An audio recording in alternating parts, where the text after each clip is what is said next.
Hey guys, what's up and how's it going? Welcome to the Sharp Point channel. So today's video entry is going to be on takedown bows and specifically old school takedown bows.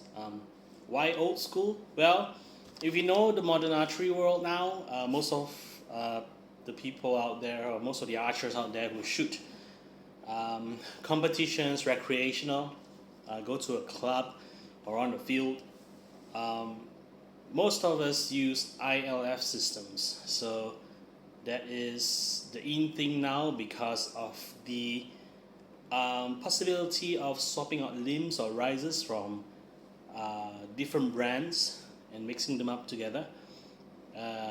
In terms of budget and price, which is more convenient for most archers today.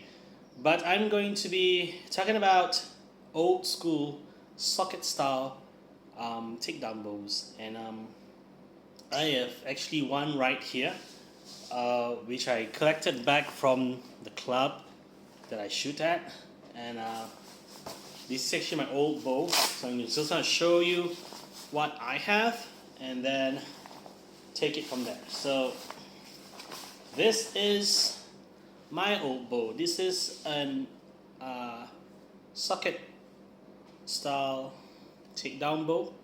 As you can see, there are screws for you to to unscrew, for you to insert the limbs, and there's a socket on the inside which you kind of align the limbs up to, then you kind of screw them down again, and I'm just going to show you that right now. Hopefully I have a screwdriver big enough to do it, which I do. So basically it works with, it doesn't use Allen keys, but I kind of use Allen keys because the screw bushing is the same size, kinda. I'm just going to show you how it works. So basically you just have to unscrew this. It's not hard, just I can't find the bushing right now.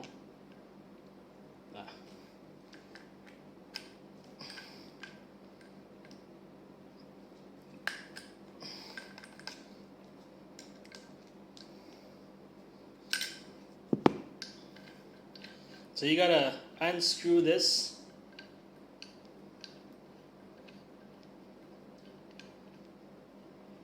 Gotta be careful not to drop it because it'll be very loud. And you get this big screw. Yeah, that's actually in this guy, and that's the bushing. So you gotta align the limbs right onto the top of it, and then you kind of screw it back in to lock the limbs in. You gotta do it to the other side too. But it is even easier to unscrew because I didn't tighten this down a whole lot. Anyway, so this is one side. Now they're interchangeable. It doesn't mean that there's one specific screw for the top and one specific screw for the bottom. You can interchange them, so there's no specific sizes.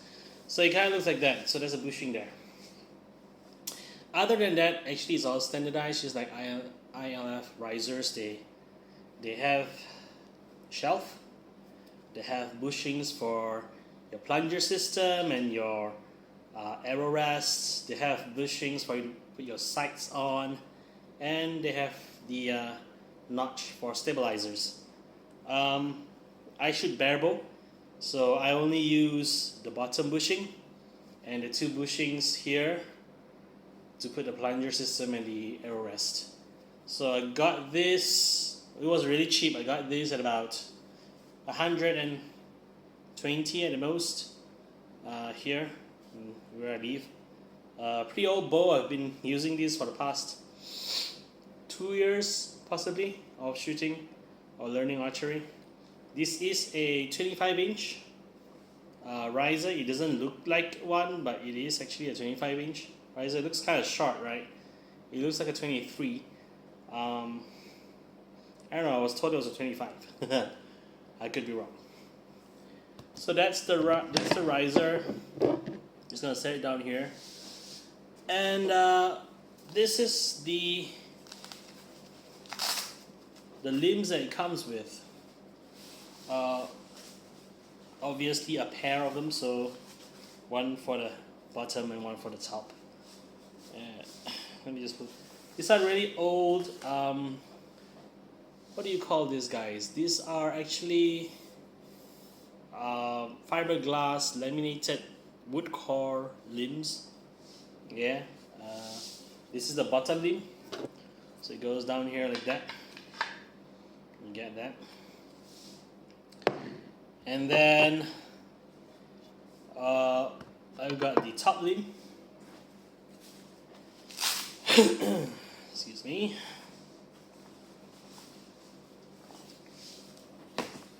The top limb has stickers on the front.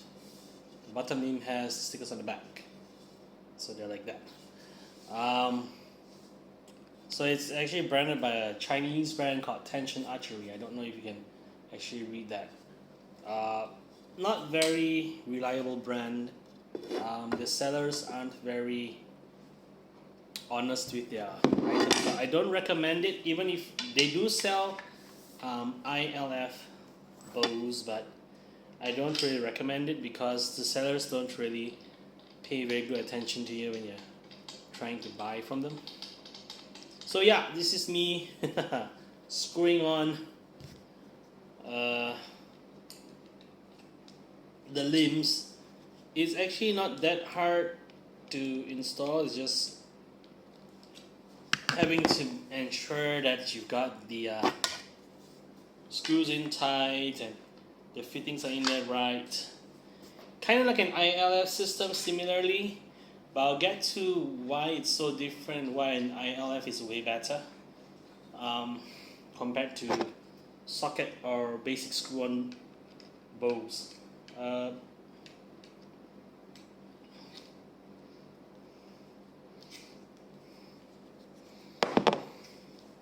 So there you go.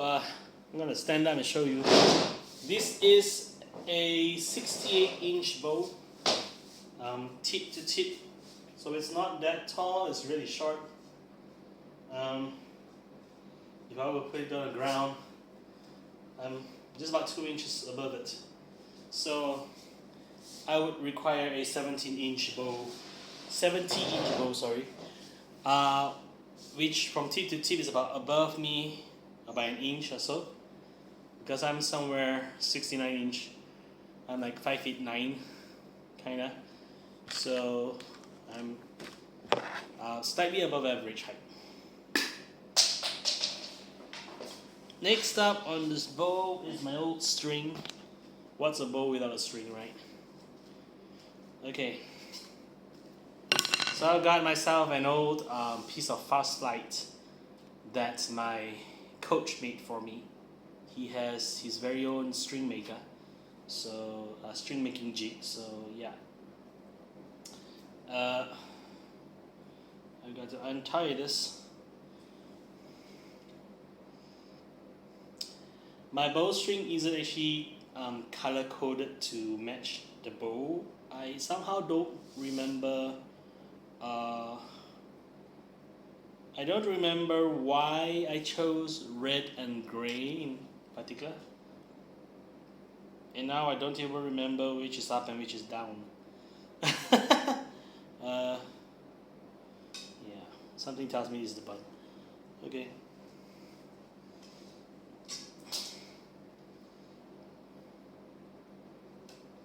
So I'm gonna string this up for you guys and kind of let you guys see what I've got, right? Hold on. I have not strung this bow in a long time, so I don't really remember which way is up and which way is down. So if I have to restring this because it's the wrong side, forgive me, okay? Seriously. Yeah, it's the wrong side. I was right. This is the way up.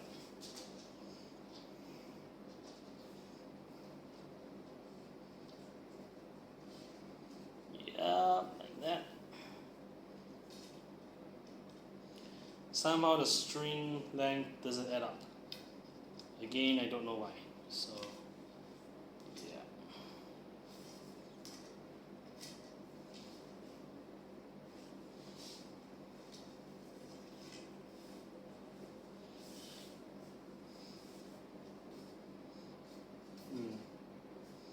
It used to fit, somehow it feels like it shrunk.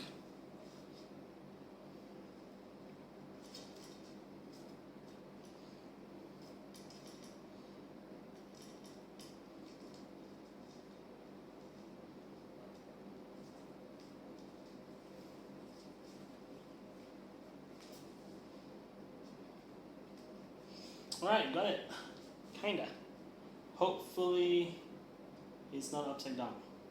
Hopefully. I'll be right back.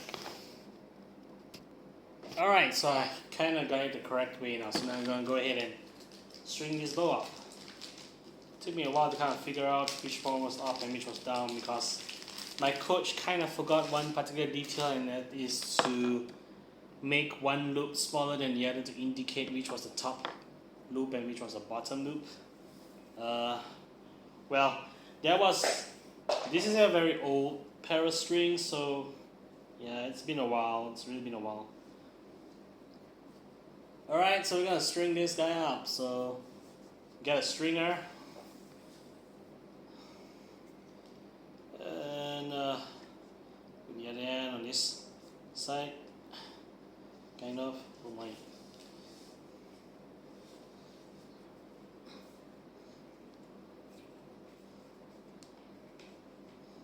Got to muzzle that in. Okay. Okay, and then we're gonna string this guy up. Not strung this guy. Almost 1 year. Hopefully it's still working. Alright.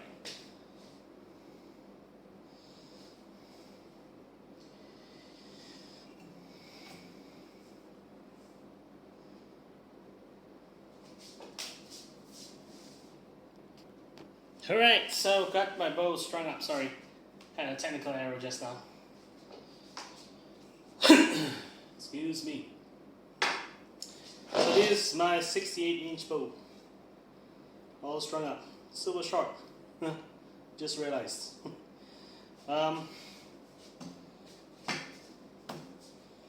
See, it has pretty good tension. I've not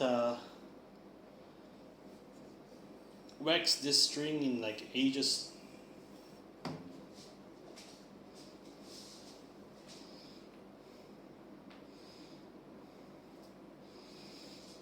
Still not able to draw this over. This is a 38-pound bow, very short. I guess it'll be a good bow for like hunting or something because it's a shorter bow. But I've not drawn this bow about 8 months to a year. Still works well. Still like the feeling of it. Still able to draw it. No issue. Alright, so now let's talk about why screw-on or socket system old school style takedown bows are so different from ILF. One of the major difficulties is finding cheaper or better limbs to switch up, because most of the time they're very limited and only certain brands bring them out. And if they do bring them out, sometimes they can be, if they're really cheap, they could be of lower poundages, maybe 30 pounds, 26 pounds, 30 to maybe 34 pounds the least. But if you're looking for higher poundages, like 36 to 42 or anything above that, it's very tough to find. ILF systems, they have all available poundages, still depending on brand. The other downside about it is that not all old school takedown bows can cross brands. So if I have a tension and I bought maybe one from Winex or Win & Win, Samick has them, it may not fit. Why? Because maybe the cutting of the limbs could be wider or much slimmer. They have another brand called Black Sheep. I can't remember whether that's a brand or a model. But sadly, though it can fit on the bow, I've tried one. Their highest poundage is 30, so I'm a 38 pound archer, and having to shoot 30 is way too light for me. So that's the downside by having old school takedown bows. They're good to have around for like just some fun shooting, you know, like just shooting in the backyard, or going hunting. You want a light bow, and you know, most of old school takedown bows are shorter, 68 per se. Hard to find 70. You can find 70, but again, it will depend on brands, and not all brands come out with 70-inch bows. But yeah, this is a bow I would probably hang up on the wall as a nostalgic ornament, just to remind myself of this is how I started archery, and it was through this bow. This was this is and was my first proper bow before I switched to the Sunleader Miracle X9, which is now my current ILF system bow. Just got that tuned today, and I had a shot test fire with it, and I got a 10 point just with one arrow, so it's been well tuned, and I've got my center shot already. So yeah, anyway, this is my video entry today for old school takedown bows, for recreational shot and also for hunting. Most of the people use this kind for recreational shots, recreational archery, target shooting. So if you're going to start off and you're not sure you're going to get into archery or not, it's fine to get one of this. But if you really want to take up the journey of archery and make it your personal sport that you would do on a daily basis or on weekends when you're not working, get an ILF system. It's worth it. You may pay more, but it's worth it. This whole bow cost me $350. My ILF system by Sunleader cost me about $500 to $600. $500-600 bucks. So yeah, it depends on what you're looking into. If you're really into getting into archery and really making it your sport, do ILF. If it's just to test out and see how you like the sport, then it's good to go for a real budgeted one and just give it a try and see what happens from there. Alright, so this is me signing off. Thank you for staying on with me on the Shot Point channel. Yeah, any questions, post your comments down below. Thank you.